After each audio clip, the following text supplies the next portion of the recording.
Did Anthony Joshua get cloned when he had his accident? You see, when you actually look at the car and how dismantled it actually was, do you not find it kind of weird that Joshua came out with like no cuts and bruises on him? I mean, don't take my word for it, that's just a random conspiracy, but what about a person that grew up with him? He thinks he's a clone as well.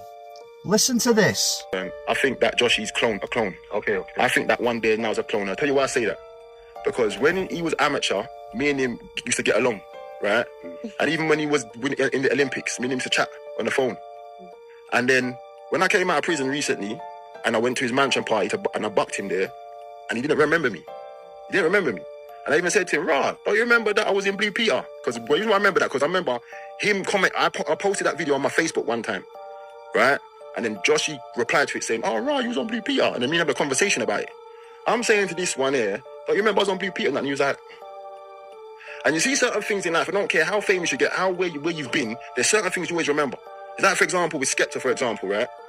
I bucked him at one of Chipmunk's single parties one time. This is back in about 2012 times, yeah? And the last time I seen Skepta was in 06. Because in 06, I was out there with my mix CD, and Skepta got shift. And he got shift because he got into something with Marcus Marcy and something, and he got shift. But when he came out the night, he had to go back the next morning. So he see me in the club, and I had these two Russian things that was onto me. And they were saying to me, "Yo, we've never seen a black man like you. We want to go back." So I had two of them, you know what I mean? So I'm feeling that warm. So Skepta see me, is like, "Yo, Mills, let me get one of them things there." I was like, "Bro, chat to them if they want to do whatever." So he tried to chat to them. They was like, "Nah, we want him." Boom. Now, what happened was, the reason why I bring that up is, imagine it happened in 06. Now, fast forward to about 2011, 2012 times, I've bucked Skepta in the club. So I don't know him, we're from the same ends, but I don't know him like that. But then I seen him in the club, so I was, boom.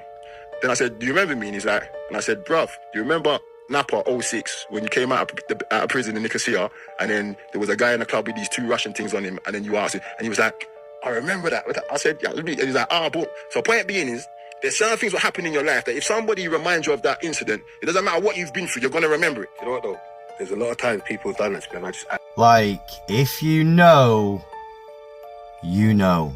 Was it just a coincidence that his career ended on his 33rd fight with a total of 33 million viewers?